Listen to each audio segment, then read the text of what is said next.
দিয়ে দিচ্ছি সিমগুলো ধুয়ে রাখছি এগুলো।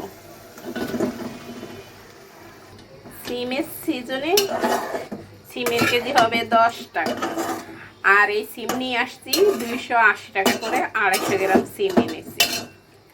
কারণ এখন একটু দাম হলো, খেতে অনেকটাই মজা, আর যখন দাম অনেক কম হবে তখন এতটা মজা লাগে না। ভালোভাবে কষানো হয়ে গেছে, এখন দিয়ে দিব যতটুকু ঝোল রাখবো ঠিক ওই পরিমাণ মতো পানি দিয়ে দিব। এখন ফুটার জন্য অপেক্ষা করব, ফুটার পরে জালটা একটু কমিয়ে দিব।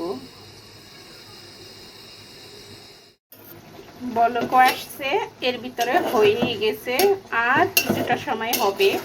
এর ভিতরে আমি যেটা দিয়ে মূল উদ্দেশ্য রান্না করা সেই উপকরণটুকু দিব।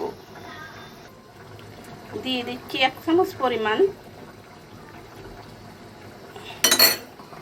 এখন ভালো করে লাড়ে দিব। এটা শীতকালীন তরকারি, তাই শীতের উপলক্ষে রান্না করছি। সরিষাটা যদি সবসময় ব্যবহার করা হয় ইনশাআল্লাহ সর্দি কাশি খুব কমই হবে। আমি লবণটা দিয়ে দিয়েছি, কিন্তু মনে ছিল না, স্কিপ করা ছিল ভিডিওটা। সত্যি অসাধারণ মজা হয়েছে। একটু মুখে দিয়ে লবণ দেখলাম, তাই বুঝতে পারলাম খুবই মজা হয়েছে। এভাবে ট্রাই করে দেখবেন আর আমাকে সাপোর্ট করবেন। ইনশাআল্লাহ সাপোর্ট দিলে সাপোর্ট পাবেন।